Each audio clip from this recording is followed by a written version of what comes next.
Greetings and welcome. My name is Piper Chapman, and I am the Assistant Director at Harvard Alumni Travels.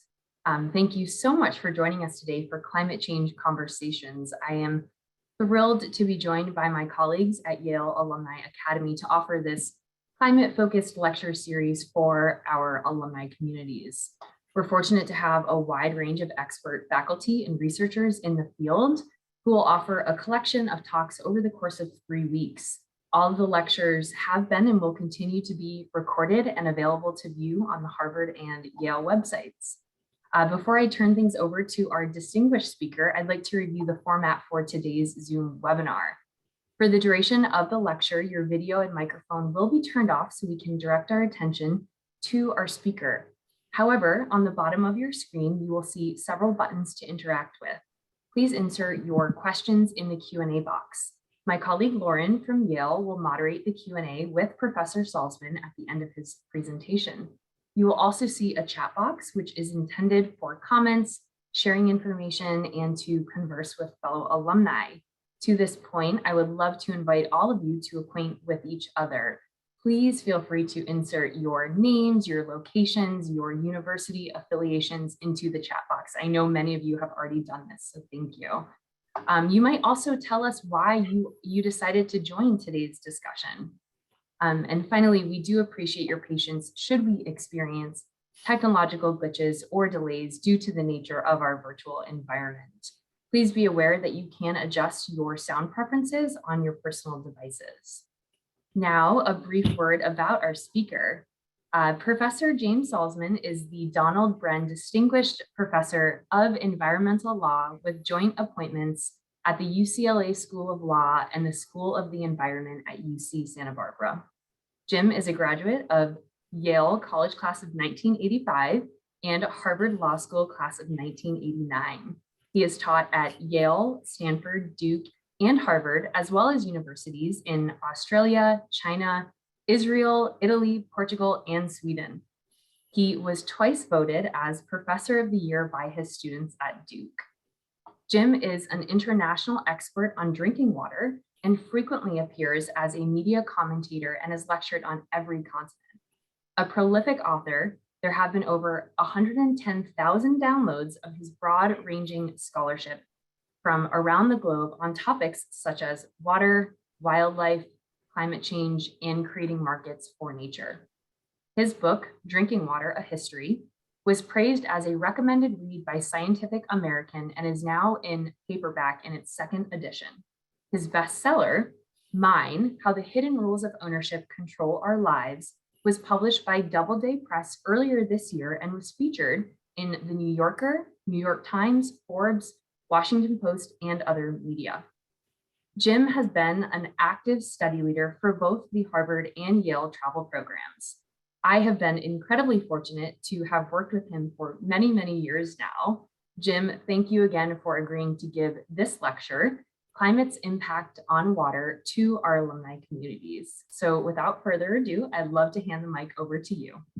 Thanks so much, Piper. I'm going to share my screen now. So is that good? I'll assume that that's good. So it's always a treat to be able to talk to fellow Harvard and Yale alumni, and it's hard to think of a more important topic that we can talk about than climate change and water in particular. Water is one of the few universals of the human condition. There's no life, there's no food, there's no community without water. All societies must successfully manage their relationship with their water resources or they suffer. It's always been true, it always will be true. In today's climate change conversation, we're going to consider together how climate change affects this most fundamental of all relationships. Now, if, for example, you were an alien, let's say, and you're traveling along and you get to about 100,000 feet above this third planet from the solar system, the question I'd have for you is, what do you notice, except in addition to the fact that you find yourself alongside Jeff Bezos for a moment? What do you notice about this planet? I think the first thing you'd notice is that it's weird that it's called Earth, because it really should be called water. There's a lot more water on this orb than land. It's liquid in the sea, it's frozen in the poles, it's gaseous in the atmosphere. If you look more closely, you start to realize that most of the planet's water actually is not useful for us, for living beings. Only about 2.5% of the Earth's water is actually fresh water. And most of that is permanently locked up either as ice or snow, about 68%, or very hard to get to, and underground aquifers, another 30%. What that means, you can see this with the pie charts on the right, is only about 1%, roughly 1% of fresh water on Earth is easily accessible. And this is roughly the same amount as the time of dinosaurs. We are not appreciably losing or gaining water as a planet.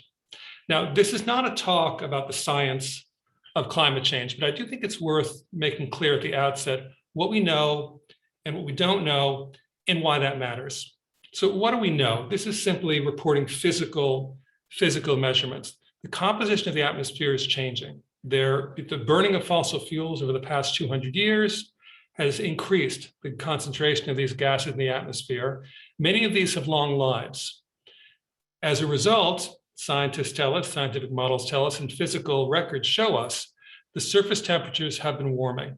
Last decade has seen the warmest temperatures on record. Sea levels are also rising.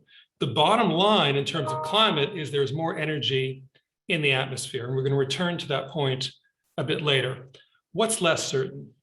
The climate system is dauntingly complex. And so, there's natural variability that's taking place as well. There are very complicated feedback loops with aerosols, cloud cover, and the potential, they talk about cliffs for rapid climate change. And it's hard to be certain about prediction of very specific events. We can predict with confidence that more energy in the atmosphere is going to drive more powerful and more extreme events, but climate is not the same thing as weather. And a particular storm, as we'll talk about later, may or may not be attributable to climate. So what do we think we know about, or with some certainty, about water? Well, we have these general circulation models, right? So this is modeling, and they tell us these models all make roughly the same basic prediction, and that is at higher latitudes toward the poles, those are going to get wetter. Mid-latitudes will be drier. There are going to be intense changes. We're going to have more extreme events of rain, snow, etc., and more intense floods and droughts. And these are going to be distributed unevenly around the globe. So this one model is kind of interesting. You've got more granular models. This predicts Yale's climate in 2080. I mean, the model doesn't. I use the model to figure that out. So in 2080, what this model suggests is that Yale's, or New Haven's climate, I should say, will be similar to that in Blytheville, Arkansas today. It's going to be 9.5 degrees warmer, almost 4 degrees drier. Now, I got my engineering degree along with my law degree when I was at Harvard, and this is one of the most important things I learned, which is the world is a complicated place. And so we rely on simplifying models. As a result, every model is wrong, right? No model is exactly precise, but some are useful. And the question is, will these models prove accurate, precisely accurate? No one knows. But in terms of policy and planning, it seems foolish simply to ignore these when we're thinking about the future. So when we think about climate change and water, here's the thing to keep in mind. We've always had droughts. We've always had floods. We've always had big storms. That's not new. That's not news. The key message I have for you today is that climate change amplifies their impacts. It changes where, when, and how much water falls. This is not news, right? The delegates in Glasgow at the moment, they know this. And in fact, there's going to be a lot of discussions over the next 2 weeks about climate and water. I had the good fortune to be at the Copenhagen COP and at the Paris COP. This is actually proof, this is not photoshopped, that I was there. I'm not there this time, I'm teaching. But with this sort of as a brief introduction, the way I wanted to prime our conversation today was to briefly highlight 6 recent news stories. And I literally just cut out these headlines to basically serve as things that we can talk about to highlight some of the issues that arise when you talk about climate change and water. Powerful storms and flooding are happening with greater frequency. I could easily have chosen a headline from flooding in Belgium or Germany or China. This is Ida, obviously, which I suspect a number of you are from the New York area. There have been unprecedented wildfires in the Western United States. This, in fact, has become the new normal. Again, I could have chosen a headline from Greece or from Turkey for this summer. In times of drought, pumping groundwater increases and it leads to subsidence, which we'll talk about as well. Again, easy to find stories about this in South Africa or India. The Western US is in the midst of a megadrought. Lake Mead's levels, this is the big reservoir near Las Vegas, its levels are going to determine how water is allocated in the Southwest, the home to over 60 million people. In major cities, they're increasingly facing the prospect of running out of water, and realize this is all taking place at a time when global water supply is increased by a factor of, global water use has increased by a factor of 6 over the past 100 years. What this means is ever more demands on the same supply. And food security has become obviously an increasing concern as well. The search for water-thirsty crops is shaping global trade patterns. And so what I want to do over the next 20, 25 minutes is to touch briefly on each of these stories. And I want to use that to show the different ways that climate change is influencing water around the globe, not just for us, but for the environment as well. And then hopefully this can serve the basis of a conversation with all of us to touch on some of these key issues. So let me actually change this because you can see it. Sorry for that. There we go. Yes, this is the New York City subway. And for those of you who really know your subway stations, this is the 157th Street 1 line. So you imagine when she went home and she says, "You think you had a tough commute today? Let me tell you." Right? This is Ida. This is a real story. Hurricane Ida was the rainiest day on record for Newark, New Jersey, just across the river, 8.4 inches. That's nearly a quarter above the previous record set in 1977. In New York City, more rain fell in a single hour with Ida than any point in the city's weather records, which go back to the 1800s. But we should expect more of this. Warmer air contains more water vapor than cooler air. And global analyses show that the amount of vapor in the atmosphere has in fact increased over both land and the oceans. For those out west, welcome to the Pineapple Express. All right, the West Coast was pummeled a few weeks ago by this atmospheric river. These rivers transport 15 times the volume of the Mississippi River. Yale researchers, to make this more of a Yale focus for the moment, they predict that in the coming decades, there's going to be an intensification of these atmospheric river-induced precipitation events. Europe, for example, is expected to basically more than double the amount of atmospheric river-driven extreme rain. So we can expect more of this to come. Now, I think one of the key questions that we need to grapple with is someone saying, look, what's the big deal? We've had floods before. I've read about Noah. I mean, why are we making a big deal out of this? And the question is, how much of this is due to climate change? Are we in fact focusing on specific bad events and overreacting? And that's been a hard question to really address with any kind of certainty or confidence. That's starting to change. And it's starting to change because of the emergence of, I won't call it a new field of science because it's not totally new, but the growth of attribution science. So I'm going to oversimplify, but I want to set out basically how this works, what's behind attribution science. It's basically 4 steps. So the first step is you define the event's magnitude and frequency based on observational data. This is a 1 in 100 year event based on past history, 1 in 500 year event. You then use computers to run climate models, and you compare those models results with observational data to ground the truth. You then run a separate simulation to measure the baseline environment without climate change. What would the climate look like if there were no human activities warming the planet? And then you quantify the differences in the magnitude and the frequency of the extreme event. You'll see in the popular press, scientists will say, these are the fingerprints of climate change. This is what they're talking about in that particular context. All right, let's now go from liquid to fire. So drought-fueled wildfires scorched record areas of land in California, Oregon, Colorado over the past 2 years. As Piper mentioned, I'm teaching at Harvard this semester, but the rest of the year I live in Santa Barbara. And when we bought our house, we checked into it. We were not in a fire zone. And despite that, we've evacuated 3 times in 5 years. I feel a bit like a scene out of The Princess Bride, where he says, I think when you say you're not in a fire zone, you are in a fire zone. And in fact, clearly, we've been living in a fire zone. And it's not just us. What we thought was not a fire zone is becoming a new fire zone around the West. So this is a drought map from about a year ago, last September and October. And if you recall some of the major wildfires last September, last October, they map almost exactly where the worst droughts were. So how does climate change fit into this wildfire story? Well, drought and increased temperatures, they reduce soil moisture. And the key term you want to think about in this dynamic is ignitability. Fact is, fires start more easily. They burn much hotter. They're harder to control, and they're more destructive. And there's also an added sort of human safety concern, is that when recent burn slopes are drenched by heavy storms, like the Pineapple Express, you get mudslides and debris flow.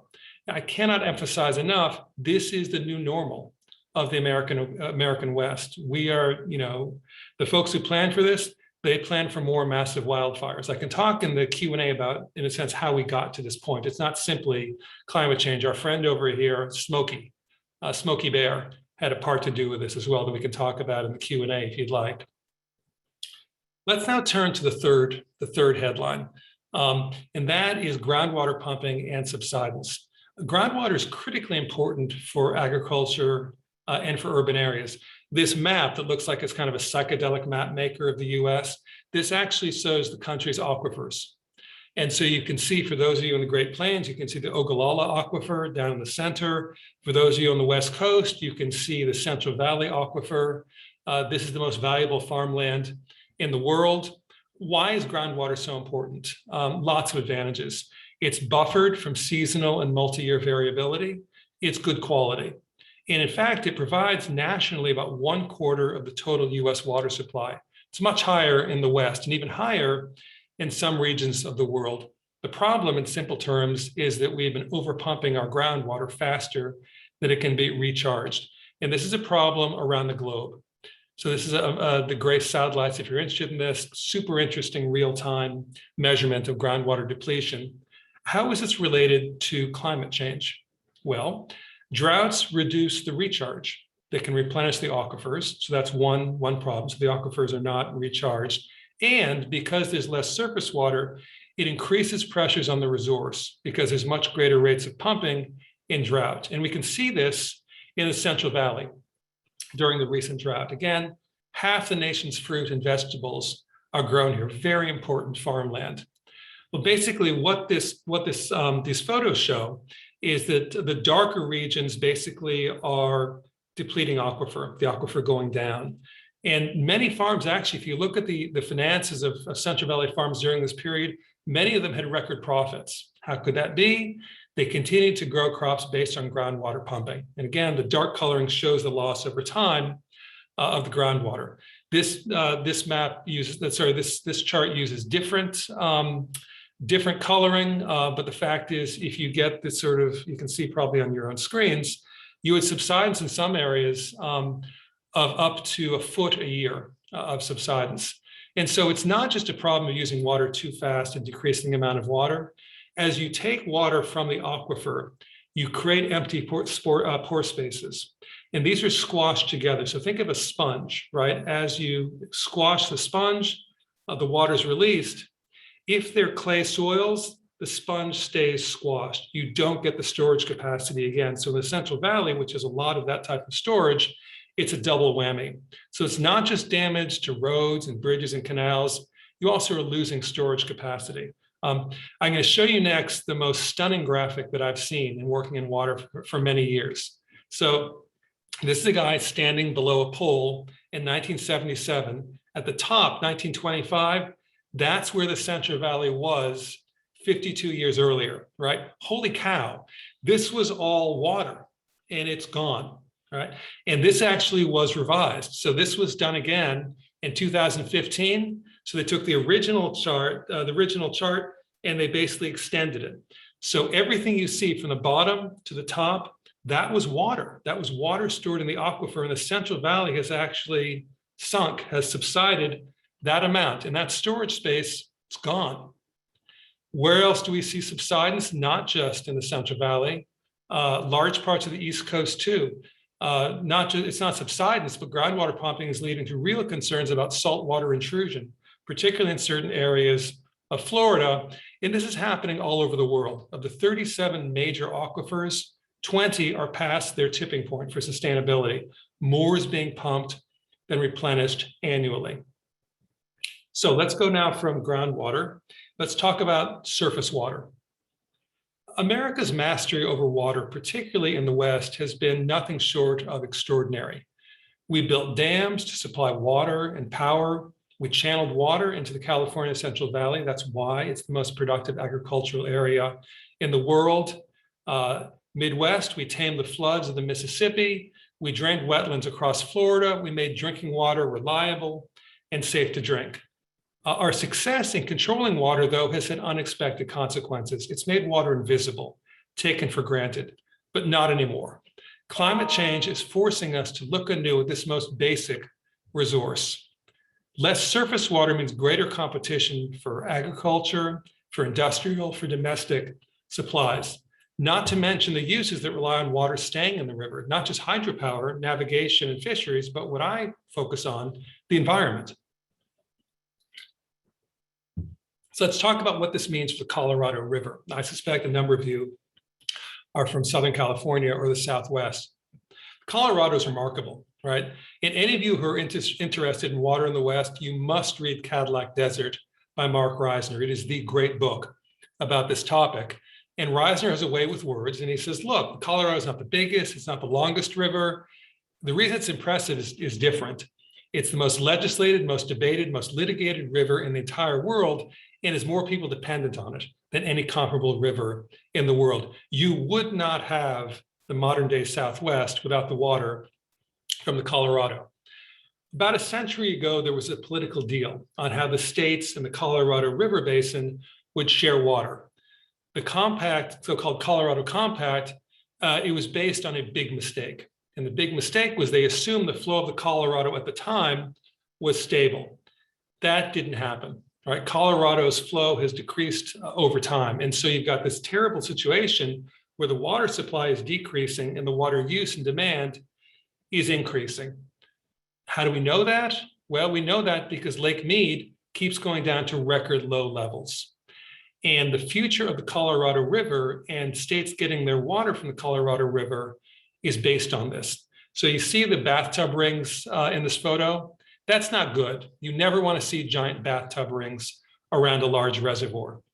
And I won't go into details, but essentially there have been political deals that have been cut over the last few decades. And essentially, so 1,221 feet is so-called full pool. That's when Lake Mead is full. At 1,075 feet above sea level, Lake Mead, at the level for Lake Mead, curtailment starts. So Arizona has had to cut back 320,000 acre feet from the water it takes from the Colorado. Nevada has to cut back some as well. Currently, it's 1,066 feet. And the farther you go down, the more the curtailments hit. When you get to 895, what happens at 895? 895 is what they call dead pool, right? This is not the name of a bad garage band. Dead pool means the water can't get from Lake Mead into the Colorado River, right? It can't get into the giant tubes, the giant pipes. We are already below where the curtailments start, and no one knows how much farther this is going to go. This is a huge issue in the Himalayas as well. In fact, in some respects, it has even greater impact on human well-being in the Himalayas than here. And in the Q&A, I'm happy to talk about in more detail why that's the case. It's a slightly different issue with glaciers there, but it's the same effect. So let's go to just a few of our last headlines. California drought, right? Changes in groundwater and surface water obviously have a lot of impacts. Perhaps the greatest impact, though, is on food production. Now, something a lot of people don't realize about water consumption, we focus on low flush toilets and low flow showers and low flow faucets. And those are all important. But the fact is that globally, agricultural production dominates water consumption. Globally, it's about 70%. In the US, it's about 80%.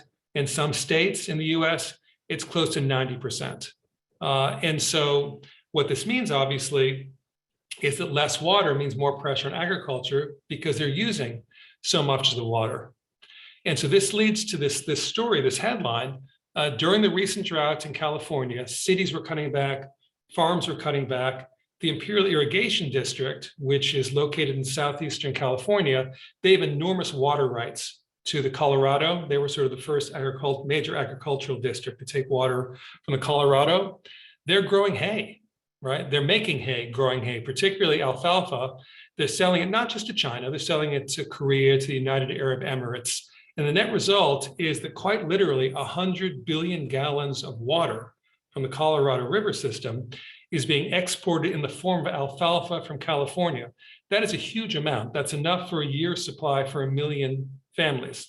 Now, I want to be clear, this commerce makes perfect sense for China, for Korea, for the UAE, and other countries that are managing their own water scarcity. It seems crazy, though, for the US, especially in the middle of a historic drought. And if you'd like, during the conversation, I can explain in some more detail about why this is happening and why it's allowed to keep happening. Last headline.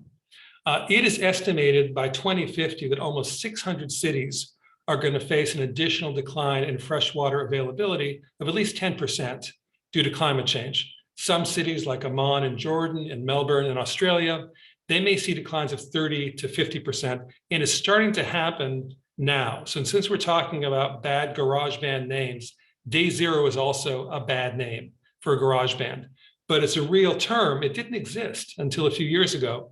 Cape Town in 2018, they added this term to our vocabulary. What had happened is they had 2 years of unusually low rainfall.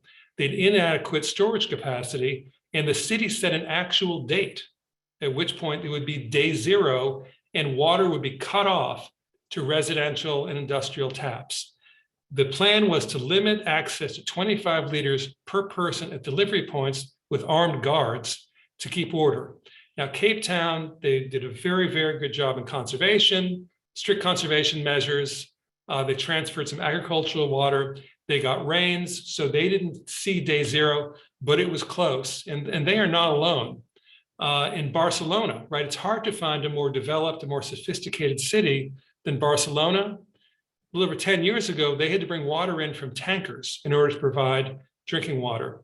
In the US, Atlanta, Tampa, Charlotte, they worry about the security of their existing water supplies. These are real concerns. So we've just covered a lot of ground, and I apologize up front. It feels a bit like taking a sip out of a fire hose. But we've only touched on just a few of the many connections between climate change and water. I could have easily made another series of slides with even more headlines of different concerns, but I want to bring this to a close now so we can move to the conversation. So I want you to consider, just for starters, this fuller list. So we talked about groundwater, surface water, drinking water, food security, wildfire, subsidence. We haven't talked about energy, immigration, gender inequality, public health. These are all implicated by water and climate as well. Here's the point. All of these issues on this list, these are all water management issues of concern, even without climate change. The take-home point is that climate change is a case of yes and, right? These are all water management issues, but they become even more challenging in an era of climate change because climate is acting as a risk multiplier, right? It's making these difficult challenges much more difficult to manage. So these are serious, and I don't want to diminish those, but I also want to emphasize there are things we can do to address all of these. And again, we can talk about this more during the conversation if you'd like. Here are just a few of the strategies. Now, these are more difficult than taking a backflip off of a dock, but we can move water, we can make water, we can conserve water, we can govern water better, we can explicitly plan for resilience. And we are in some places around the world, not as much as we need to, but we know in many respects what needs to be done. So here are the key messages I want you to take from this part of today's program. Where, when, and how much water falls influences water security. It influences the availability of water for human needs and for the environment. And this is all being amplified by climate change. It's happening right now in sectors around the globe. It's easy to find. This is not a secret. We can address these, though. They're worthwhile policies to follow even without climate change. But I do want to make clear, this is not a Pollyanna presentation. Some of these are much more difficult in poorer regions of the world that don't have the finances, that don't have the resources, that don't have the capacity for some of the infrastructure strategies that can be used to address this. It's a global problem. It's going to be much more difficult for some regions of the world to address than for others. These water challenges I've laid out, these are long-term. And these are going to remain important no matter who wins this election or the next one or the next one. And what I write about and what I talk about in my public lectures and my writings is that I think we need a transition where we think of ourselves, all of us, as water citizens, not just as water consumers.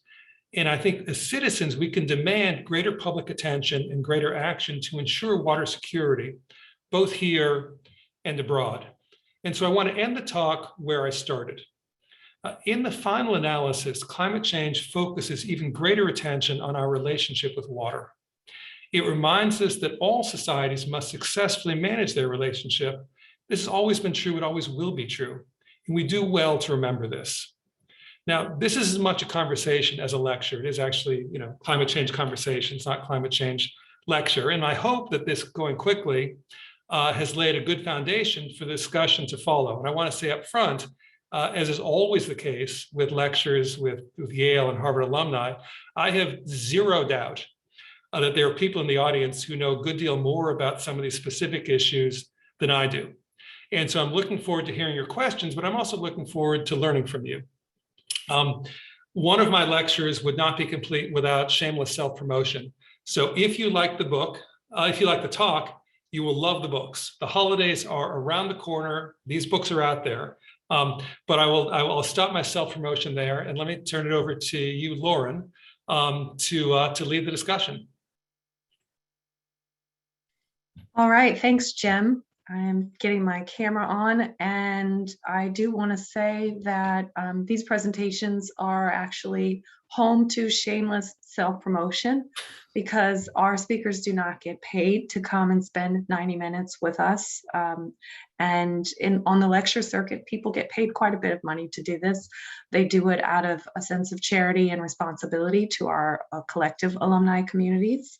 And so supporting them by purchasing a copy of their books is one way that we can thank them for the hours of work that go into putting together a presentation like the one that Jim just gave, and to thank them for keeping these issues top of mind for everyone.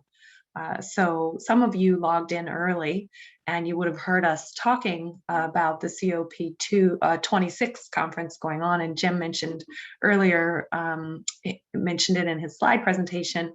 But Jim, you were talking to us about the fact that you've done how many of these presentations in the past 2 days? This will be my fifth, and I'm doing a sixth and seventh tonight.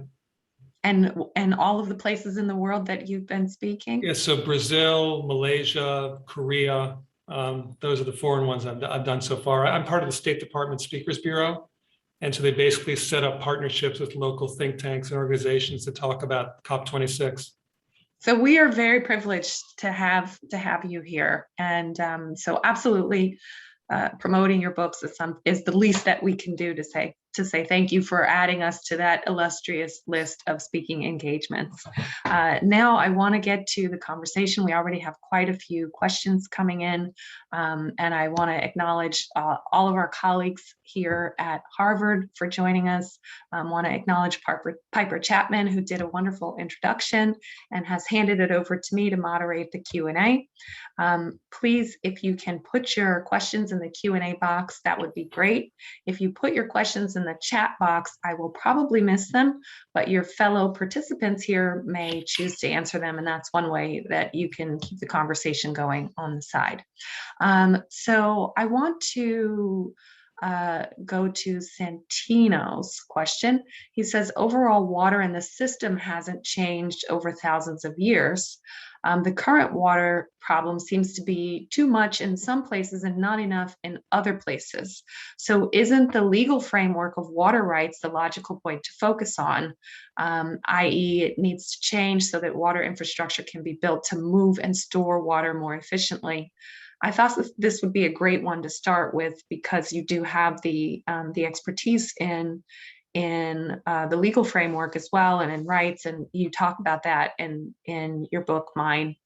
You talk about the new rules of ownership. So I'd love to start with that point, Jim. Sure, thanks. And there's a lot in that question. So let me break it apart because they're different issues. They're related, but they're different issues. Let's start with infrastructure. So the comment is exactly right, which is the problem. A major problem with water management is there's too little water in some places and too much water, so to speak, in other places. And say, well, why don't we just move it? And we can do that, right? We essentially have plumbed, P-L-U-M-B, large parts of the American West. There's a problem with that, right? So one problem is that water is heavy and it's difficult to move around. So here's a remarkable statistic for you. So in California, I'm not gonna ask you to answer this, but what percent of California's electricity do you think is used to move water? All right, just answer that in your head for a moment. The answer is 18%, 18%. So roughly 1 out of every 5 kilowatt hours in the state of California is used to move water. And that's a huge energy commitment. And so the question is, can we move water vast distances another way? And the answer is we can, but it's very expensive to do so, not just in terms of the energy, but in terms of the infrastructure as well. The largest infrastructure project on Earth in recent years was a project in China, moving water basically from the south of China up to the north of China. So it can be done, but there are a lot of sort of costs and consequences in doing that. Now, some people, this may come up later, so let me talk about it now. So some people say, well, look, why don't we simply have much more desalination, right? One thing we're not short of is ocean water. And so let's just convert salt water into fresh water. And we can do that in some areas, right? And not just in the US. Algeria has 11 different desal plants, right? Places all around the world, desal plants on the coast. Here's some drawbacks to that. The first is energy. You're forcing basically salt water through filters to get rid of the salt. The net result is called brine, very, very heavy concentrated salty mixture. Where you're going to put that so it doesn't harm the environment takes a lot of energy. Those are all challenges. Here's the bigger problem. The bigger problem is if you're not on the coast, how are you going to get the water? Right? Are you going to have the resources to move that water through pipes to pump it over hills, over mountains and such? And the answer is in most places, no. So if you're inland, infrastructure is very challenging. Now, folks who live around the Great Lakes have this longstanding, I won't call it a phobia, even though I think it is a phobia, but they have a longstanding fear and concern about moving Great Lakes water to other places. And in fact, there's something called the Great Lakes Compact, which is a deal between the Great Lakes states and the Canadian provinces, and they've made it virtually legally impossible to actually take bulk water from the Great Lakes and move it. So infrastructure has a role, but it's not the answer. Water rights. Water rights, I just want to speak very briefly because I want to get to some other questions. Water rights are challenged, and they're challenged in particular because of this 80-20 split I was talking about between ag using, and I'm talking about mostly the American West now, ag using 80% of water and the cities and residential industry using 20%. Now, they're using it to grow hay in some cases, or cotton, or the low value crops. You don't have to be a Nobel laureate economist to realize there's a problem here. right? Urban centers in industry, they value water much more highly. They're willing to pay much more for the water than the farms. So why don't they simply trade? And they don't simply trade because water law in the American West is specifically designed to prevent trading. And the reason for that is the water law was designed in mining camps, essentially in the 1800s. And the idea was, it's called the sort of anti-speculation bias. If you have enough water that you can trade it, then you shouldn't have a right to that water in the first place because you're not putting it to productive use. So that's one barrier. Another barrier comes from a phenomenon known as buy and dry, BYU and dry.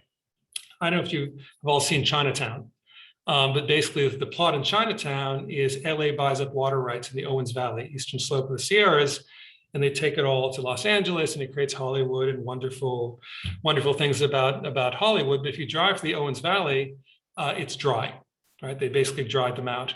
Laws after that made it much more difficult to move water out of a watershed. And so the simple economic solution to this, which is simply trading water, can be done, but it's difficult to do. The system is set up against it. Okay, lots of questions coming in about desalination. So I'm glad that you mentioned that, but I wonder if you could go a little bit further into it. Susan wants to know if you can talk about the promises and challenges of desalination plants as a tool in addressing supplies of clean water. Yep. And Kestudis, I've seen you before, so welcome back. What will save California, desalination or pumping water from the Great Lakes? Sorry, what will what California? Save California. Save California. California will be saved by using less water. California will be saved. In my lifetime, there will be no water pumped from the Great Lakes to California or to anywhere outside of the Great Lakes. I think that's a done deal. So look, with desal, I think sort of to emphasize what I was saying before, desal is very promising for coastal communities. And again, a lot of over half the human population lives within 50 miles of the coast. So that's not nothing. One of the things that's sort of good news is there's a lot of research and technology going into desal. And this is actually one of nanomaterials, turns out to be a really fascinating research area for desal, seeing if you can use nanomaterials to more efficiently separate the chlorine ions from the water. And so there's a lot of interest in that. The problem, again, is it's expensive to build the plant, and it's more expensive to move it. And so, desal as the solution, I don't see that. The other thing is that desal for growing crops becomes even more problematic, right? Most of the desal, if not all, that's produced, or the vast majority, is used for human consumption. Once you start, there's a reason that ag uses 80% of the water. You just need a lot more water to grow crops. And so it's hard to see how desal is really going to address our food security issue. Okay, and just because it's being asked, what about, Ward wants to know any other new technologies or improvements to older technologies like reverse osmosis that have the potential to mitigate?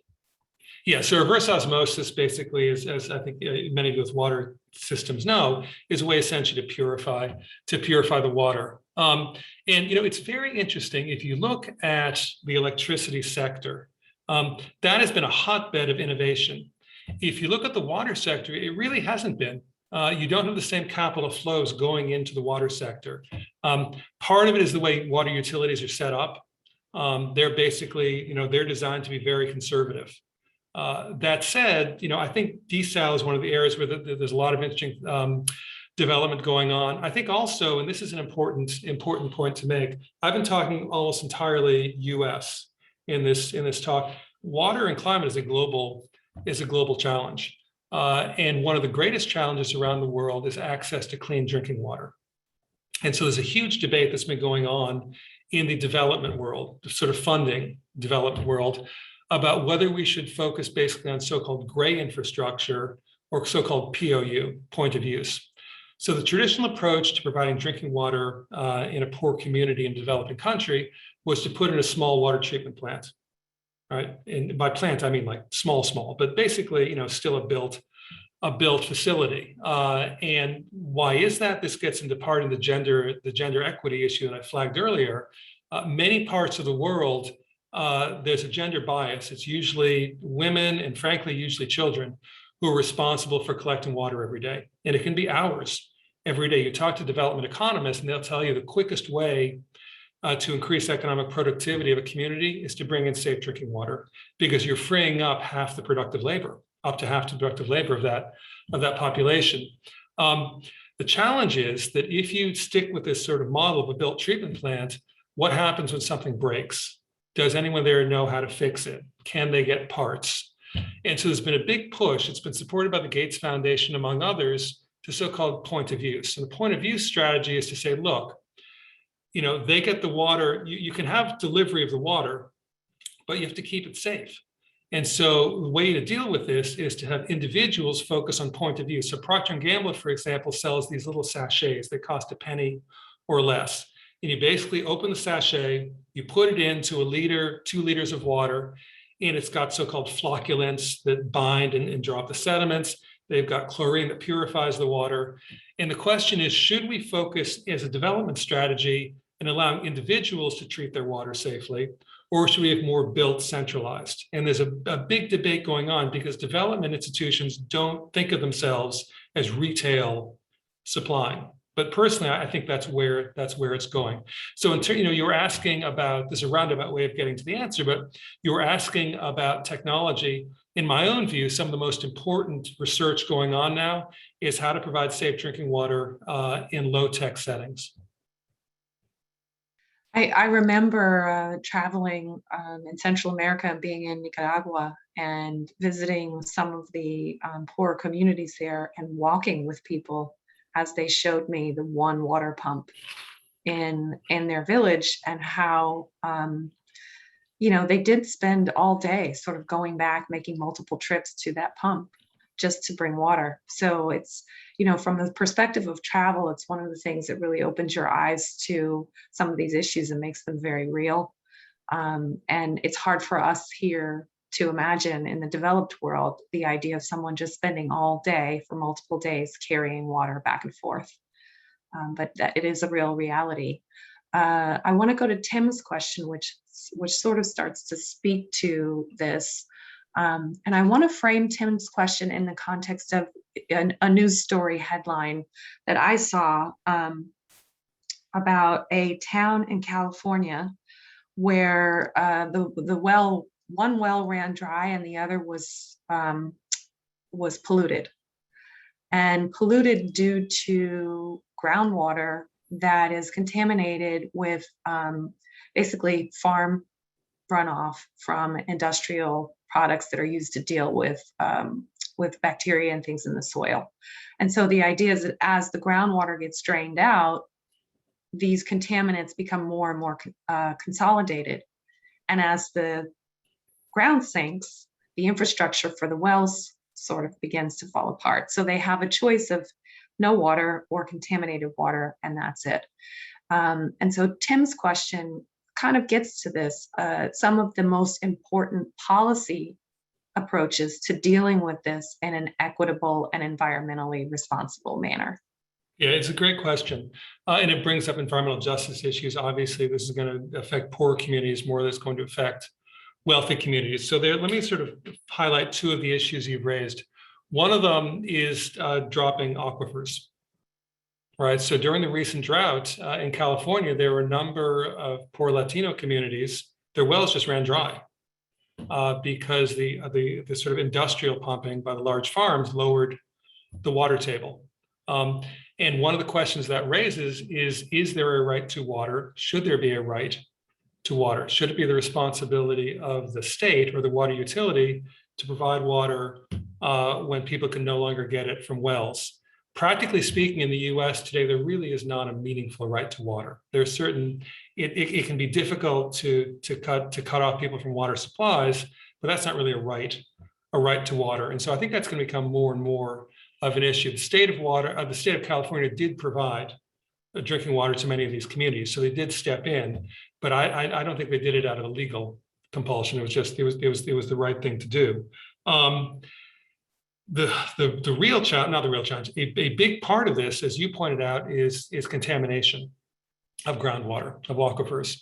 And this is a legal question, because in many states, there's what's called right to farm laws, which basically means you are not allowed, the courts will not recognize essentially a nuisance lawsuit, a pollution lawsuit, if it's caused by farming. And it's a political decision that's been made in the capitals that, farming being unhindered is more important than the harm that farming can cause. And so in those situations, there's a limit. And obviously, it varies state by state, but in those states with strong right to farm laws, they're out of luck, which is a terrible situation.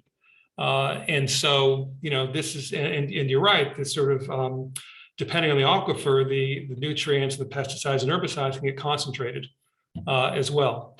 And so, this is one of those where I don't have a good answer, except to point out that as the public gets more focused on this, hopefully the political balance will change in terms of what's acceptable. Well, and you would think that, that because farming so much contributes to this issue with the draining of groundwaters and the pollution of aquifers, as you've said, that the local residents in these communities would sort of be anti-farming, but the farming is their source of employment. And so as soon as you say, well, maybe we should get the farms out of here, they say, no, we need our jobs. And it's literally stuck between a rock and a hard place. Yeah, and to be fair, I mean, I don't want to get rid of farming. Farming is essential, but it causes a lot of harms, and we need to learn to farm more sustainably. For a lot of reasons, but water is certainly one of the reasons.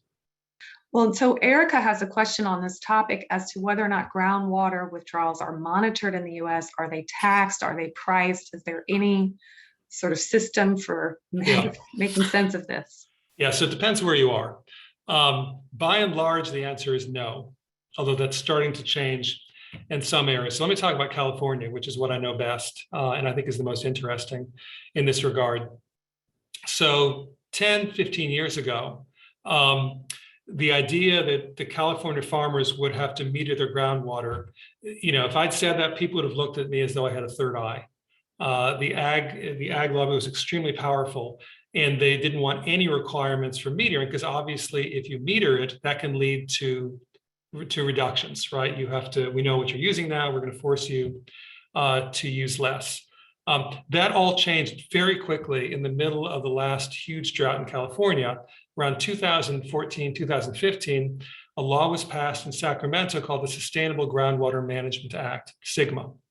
And basically it divides up the critical groundwater basins into these so-called, I actually won't go into the acronyms, so it basically divides up these basins, and each basin has to develop its own groundwater sustainability plan that has to be sustainable by 2040, but with steps before then.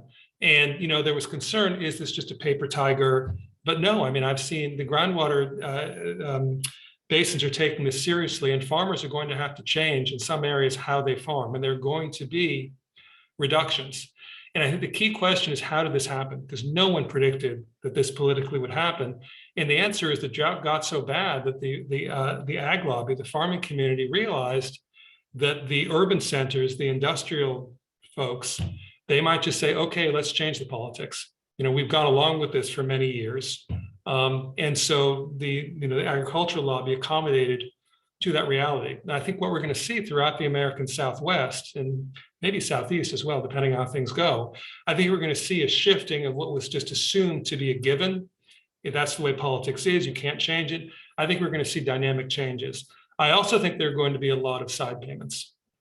So I was talking about with Lake Mead. So Arizona has taken a curtailment of its Colorado River water, but the way Arizona sort of did this is they also gave a very large payout to affected farmers. And maybe that's the way to do it. One of the big challenges in environmental law and natural resources law is, what do you do about the losers? I mean, if you ignore those who are impacted or who lose, that's a problem. I mean, the climate politics in the US is very complicated right now. One of the complications is what to do for the coal communities. Okay, well, I think going from that to Erica's question, and a few people have asked about this, is market solutions. Are there things like market prices, property rights? A couple of people have pointed out, agriculture focusing on high water using crops like almonds and rice. Can we change our sense of what's important for us to grow?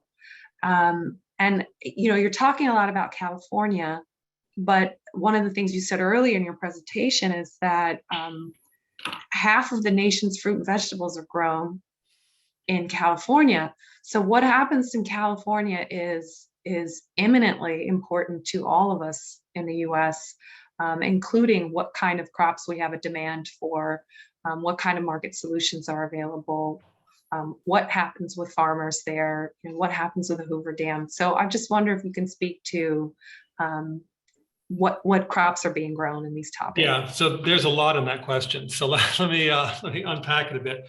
So the crop choice is more complicated than seems at first, because almond trees do take a lot of water. They also are a high profit crop.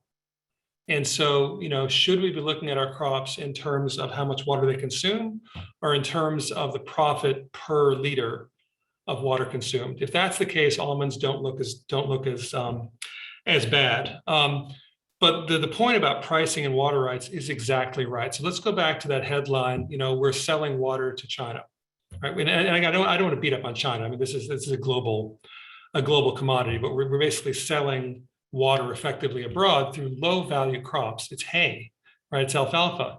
How is that possible during a drought? And it's possible because the Imperial Irrigation District has very, very senior rights on the Colorado River, and they get it for free. And so they've got a market for their alfalfa.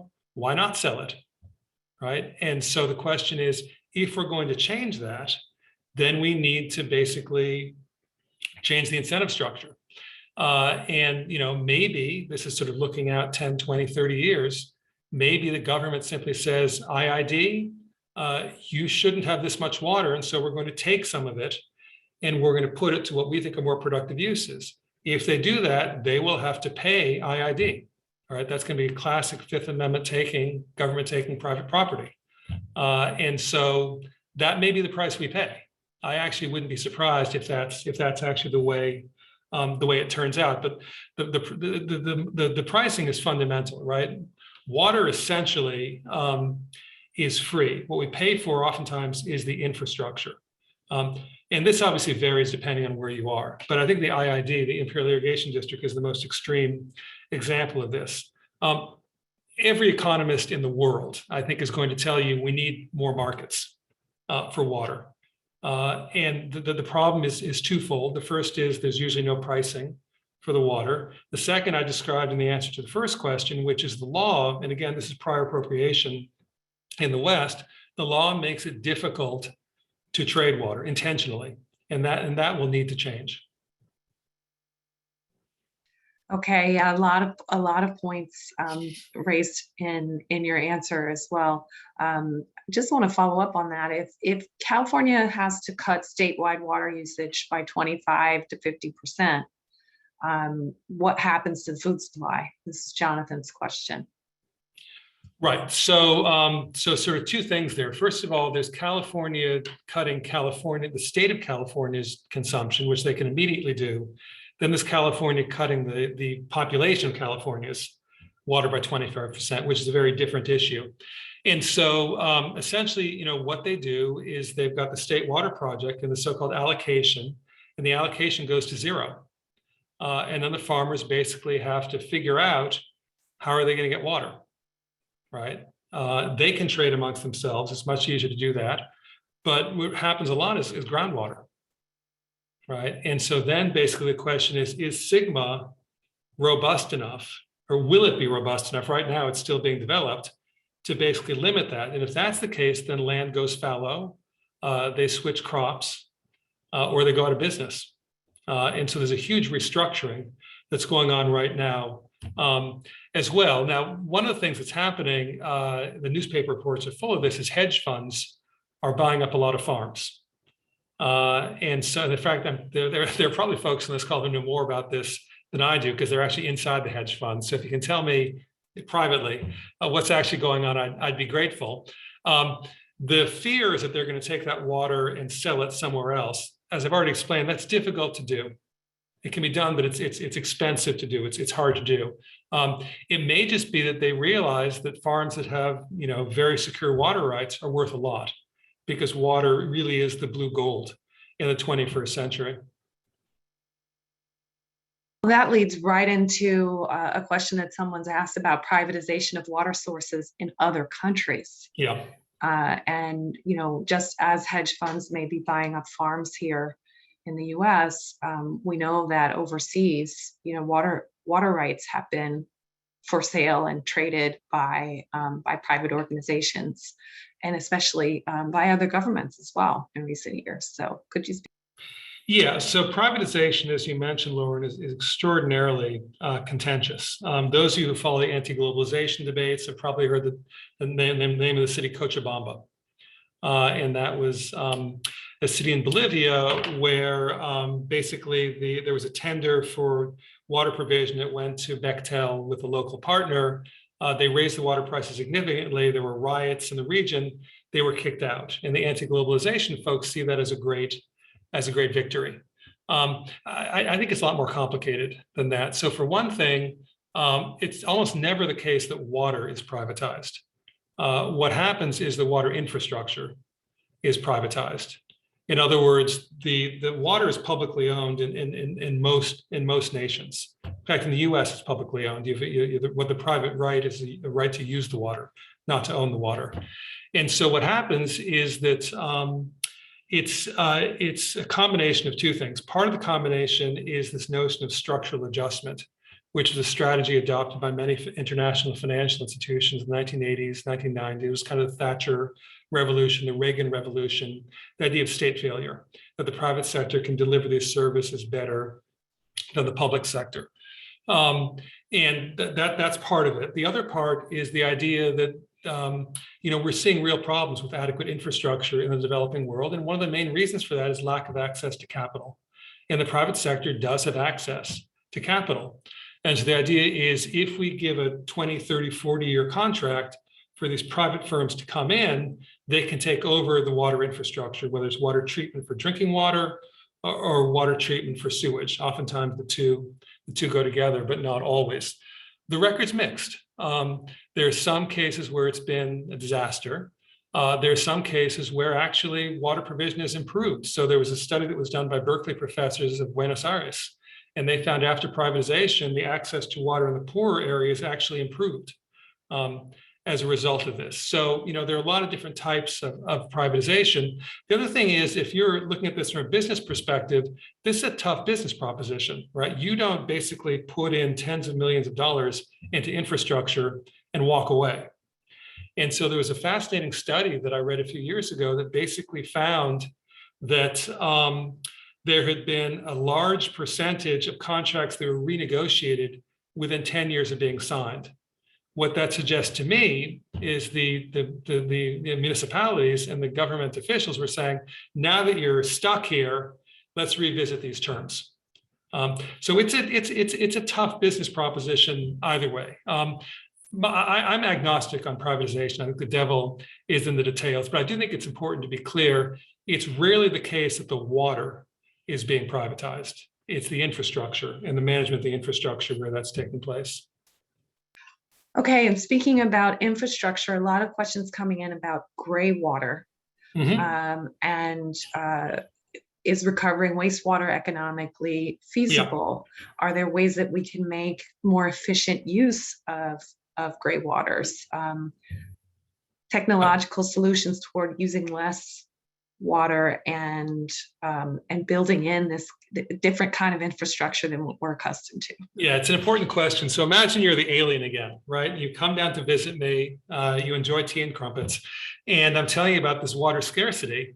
And the alien says, okay, you have water scarcity, but you use drinking water to flush your toilet, and you use drinking water to water your lawn, and you use drinking water to put in your car radiator.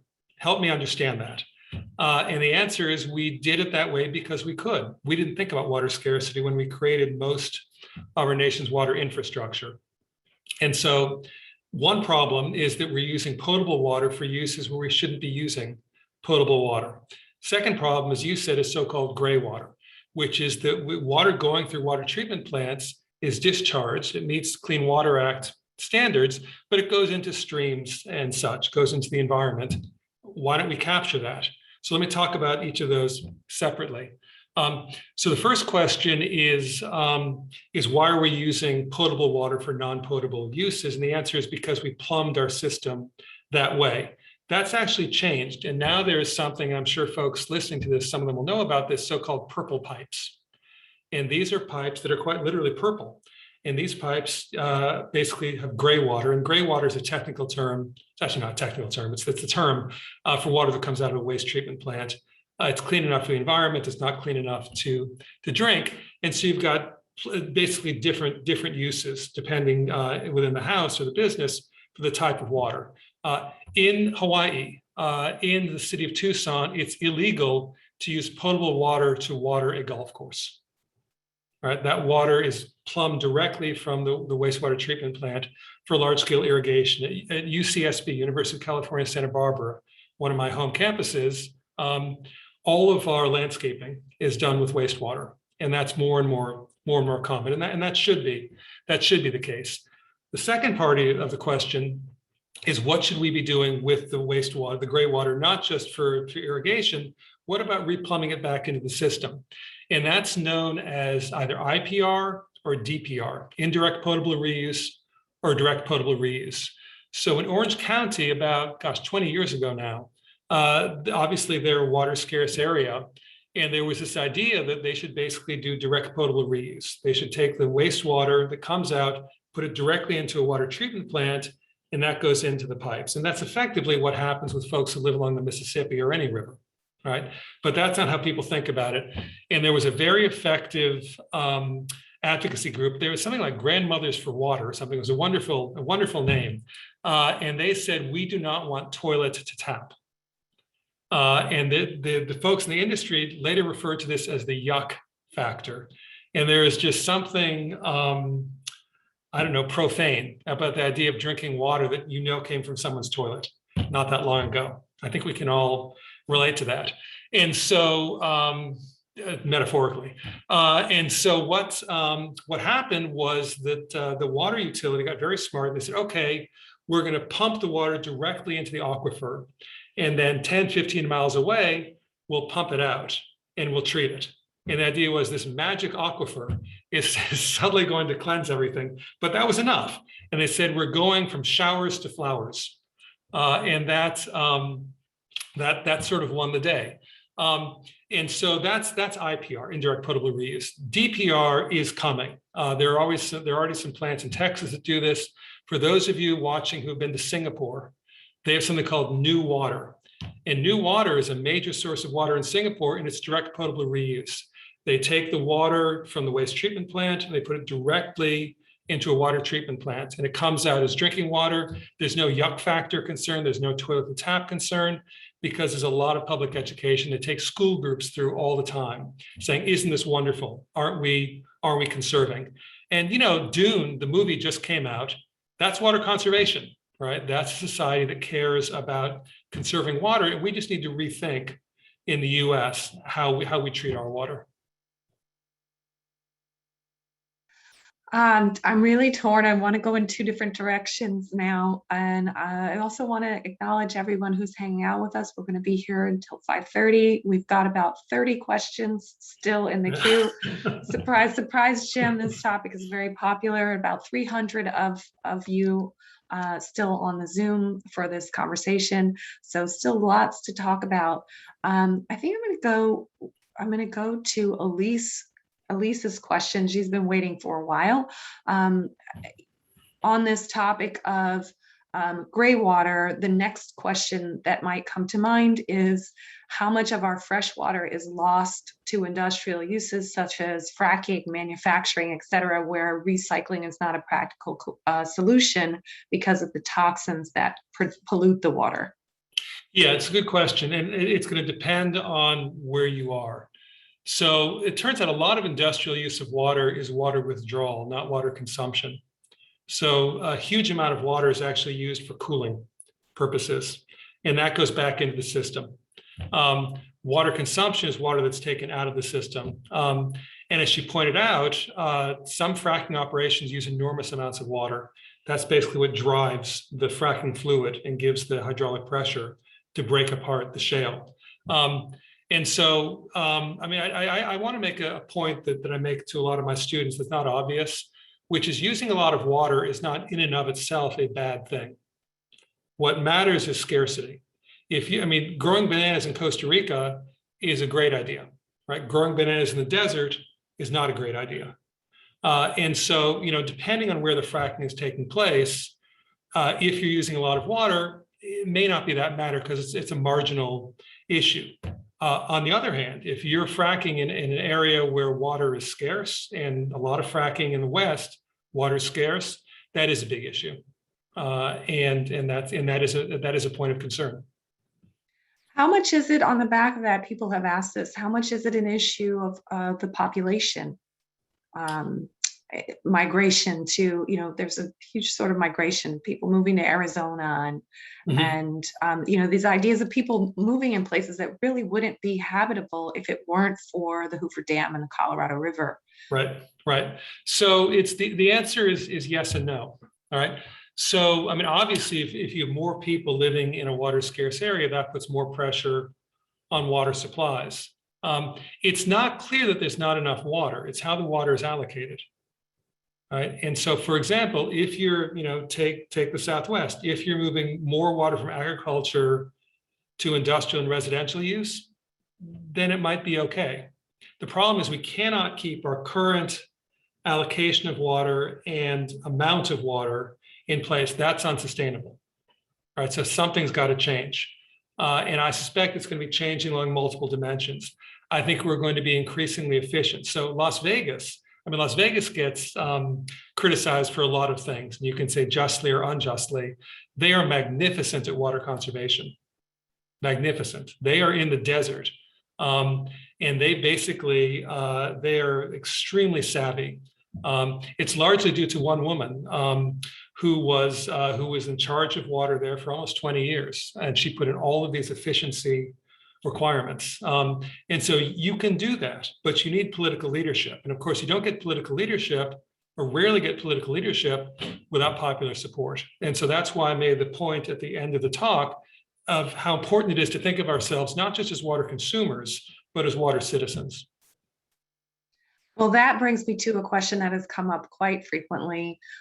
What can individual people do? You talked, when you were speaking about the gray water, you talked about the grandmother group that had this huge impact on the toilet to tap theme. In the wrong direction, but yeah. In the wrong direction. And you've just given this example of essentially a civil servant in Las Vegas who's sort of responsible for their water usage. And it brings the issue to local politics and local activism. So knowing that we've got plenty of teachers and activists and nonprofit organizers on the Zoom, what can people do on the local level? Well, I think to a certain extent, you answered the question, which is to, first of all, understand what's going on, right?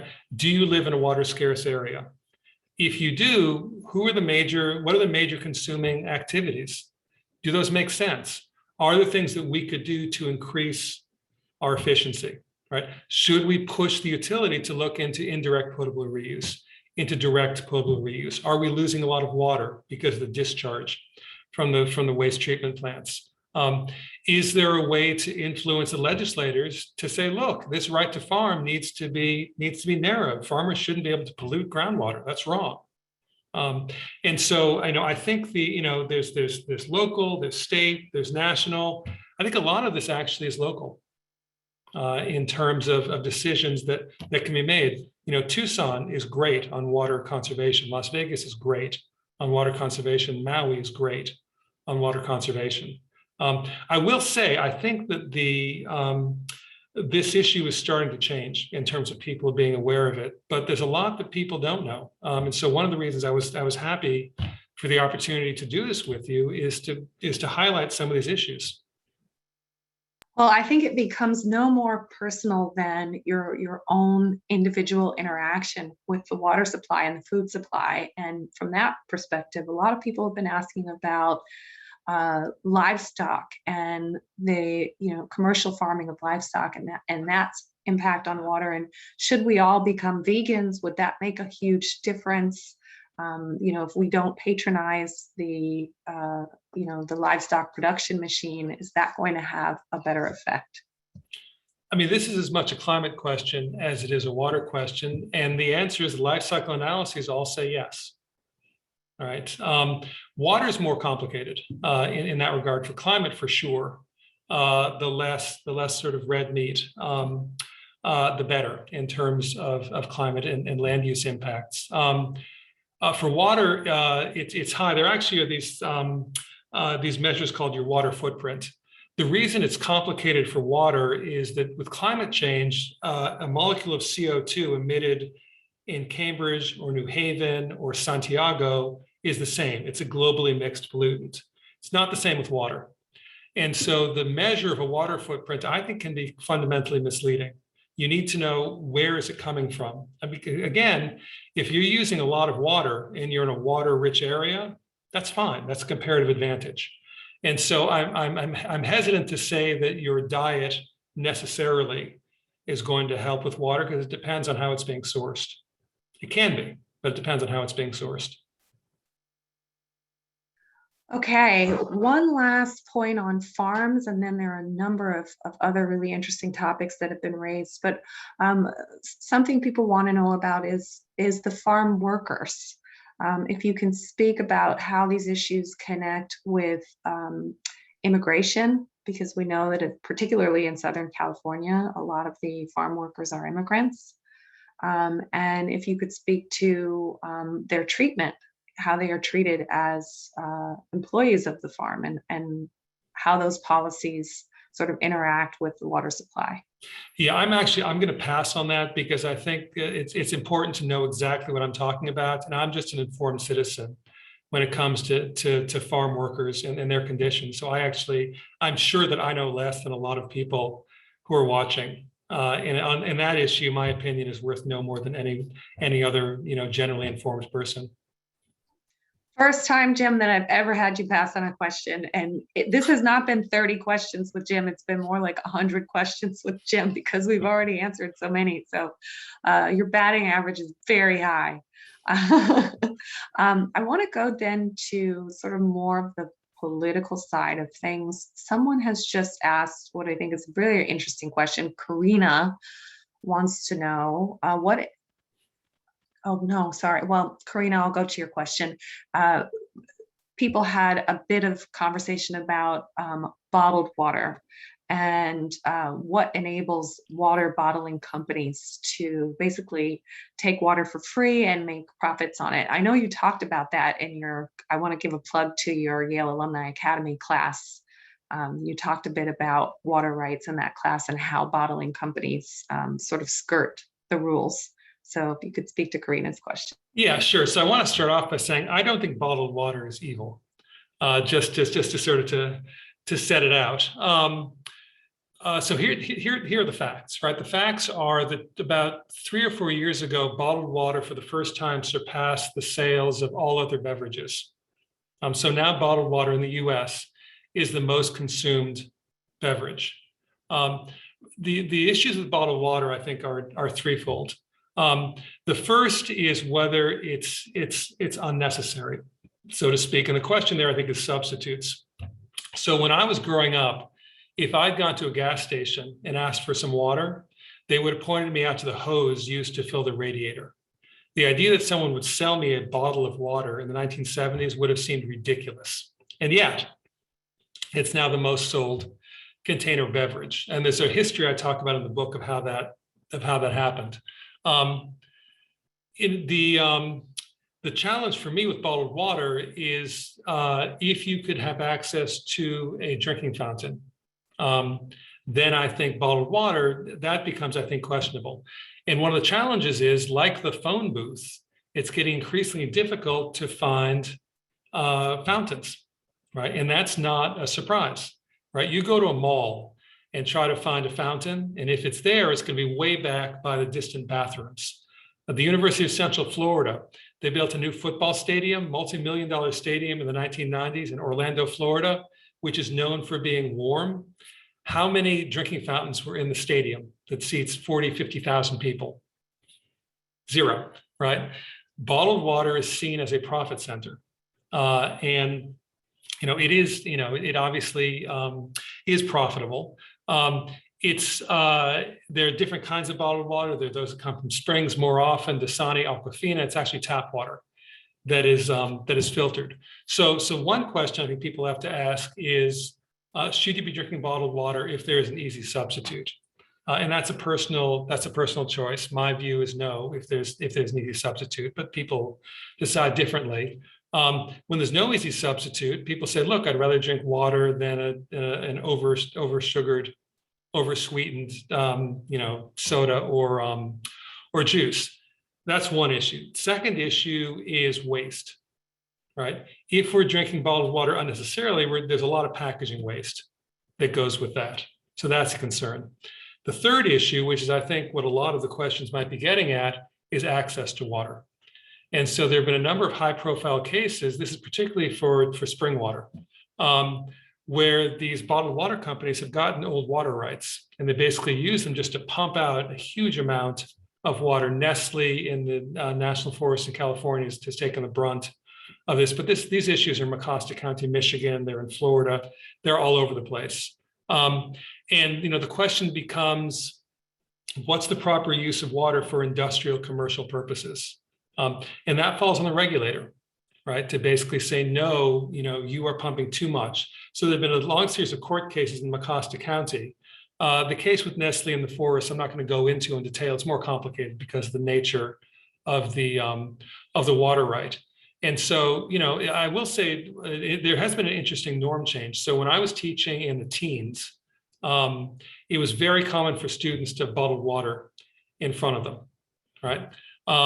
Teaching now, bottled water, you never see, it's all Nalgene's. And so that is a culture shift. And also around us, we see stations where you can fill a Nalgene, which never used to be the case. That's a very recent development. And so I don't think bottled water is evil. I think if you can avoid it and have a drinking fountain or an Nalgene conveniently beside you, that's great.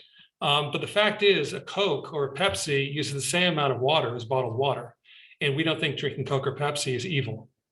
And so there is, I think, a bit of a double standard in that regard. Well, in the beverage industry, it's such a massive money-making part of the U.S. economy that to say that bottled water is the top seller is really a profound statement. Well, it's the market speaking, though, right? And let's be clear, there's Yale branded water. I've had it at my reunions. You're putting it back on me then. No, I think it's a really important point. And you talked about day zero in South Africa as one of the news stories, and I was in South Africa in the several weeks approaching day zero, okay. And it was a bit dystopian. I mean, you would go to the restroom in a restaurant, and when you wash your hands, there's a mist coming out of the faucet, not a stream of water. And there was also a real division between the haves and have-nots, because the haves had purchased large cisterns and had been capturing and storing water for months so that they would be prepared. And even in those cases, they were flushing their toilets with buckets that they collected while standing in them and taking a shower. In fact, that's how I showered when I was there. I stood in a bucket, and then I kept that bucket and used it to flush the toilet and for other gray water things. So, when you have an experience like that, it really does strike you why bottled water could be, one of the most profitable parts of the beverage industry. And I want to go to, what happens to people just when they realize exactly how valuable water is. Regan's question, can you speak to the fact that water is being traded as a commodity on the stock market now? Will it ever be a good thing to trade water futures? Yeah, so there's a lot of confusion about this. So let me explain what's going on. So what she's talking about is a water futures exchange was created. Water is not being traded. Okay, that's a popular misconception. What's being traded essentially, it's basically like betting on what the Yankees record will be next year, right? I hope it'll be bad because I'm from Boston, but it's a bet on that. Essentially, it's a way for farmers to hedge risk. But usually with commodity futures like orange juice or pork bellies, there's what's called a delivery obligation, which is when the future hits, that the person who holds the other side of the contract is contractually obligated to deliver that much orange juice, that many pork bellies at that price. That's not what's happening in this case. There is no delivery obligation for water. They're simply making a bet on what the number will be for what the water value is. Because of water rights, I don't actually see a fungible market in water, at least not in the US. It's just not set up to work that way. Okay, great. And we're sort of rounding out our conversations. I want to toss it back to you for sort of a bigger picture question. Going into COP26, happening as we speak, what are you hopeful and optimistic about? What would be an ideal outcome when thinking about the future of water security and public policy for international coordination? Yeah, so this is a big moment. There have only been a few major climate COPs where the world focused on what was happening. Basically, Kyoto 1997, Copenhagen 2009, Paris 2015, and today, Glasgow. And because those moments are so rare, I think it's just really important to keep the pressure on national governments for them to deliver. Right? Pledges were made in Paris, stock taking is happening in Glasgow, and quite frankly, they're finding that the countries are falling short of what they pledged would happen. And the question is, are there going to be consequences? And so right now, just to bring it domestic, it's very hard for the US to deliver on its climate pledge if it can't get the infrastructure bill through. Supreme Court has just said it wants to revisit the EPA's Clean Power Plan. If the EPA is hobbled, that makes it difficult to deliver. And this is an issue for countries around the world. I mean, at these COPs, we think of the COPs as international law. That's a bit misleading. Where the action takes place is not the international level. Where it takes place is domestic. And that's reflected at the international level. And so my greatest hope coming out of COP26 is that there is a renewed sense of momentum, that this really is a big issue. And I can tell you, certainly from the students that I teach, they are focused like a laser beam on climate, like I've never seen before. This is a major issue for this generation, as it should be. And they blame my generation, our generation, as they should. And I think that there's a reason Greta Thunberg has become a rock star. And so there's going to be a lot of hot air in Glasgow. There already is a lot of hot air in Glasgow. My hope is that we're going to see, more funds going to climate. But really, what I hope is that it's going to stay in the national discussion as just a critically important issue, if for no other reason, for water, right? I mean, you could just focus on water and say that's why we should address climate change. Obviously, there are a lot of other things in play, and so that's sort of my take. And so with that. All I would say is, Lauren, you are, as always, a fantastic moderator. So thank you for making sense of all those different questions coming in. I'm very grateful. I'm a teacher. And so I'm very grateful for the chance to sort of share some of these ideas with a large audience. So thank you for that. Absolutely. And I have to thank you, because it's not every professor who can sit here and answer an hour of questions that you have no idea what's coming at you next. Still 30 questions remain unanswered, believe it or not.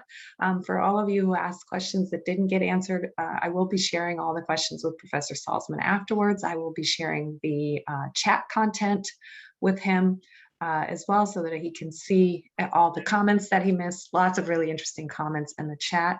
I want to encourage all of you to please purchase a copy of his most recent book, Mine the Book. I've put a link to that website in the chat, and I've also put a link to where you can purchase Drinking Water, A History, which is his earlier book, both fantastic reads. Be on the lookout for our Yale Alumni Academy courses. Professor Salzman has been very generous in teaching courses for alumni through our site. We have previous lectures like this one that have been recorded with him, also available on demand. And I want to give a final thanks to our colleagues at Harvard Alumni Travels and to all the Harvard alumni who are present on this presentation. This is a joint presentation because these are important issues that the greatest minds, which of course come from Harvard and Yale, have to solve. So on that note, I'll say thank all of you for attending. Thank you, Professor Salzman, and we'll see you on the next climate change conversation. Bye-bye, everyone.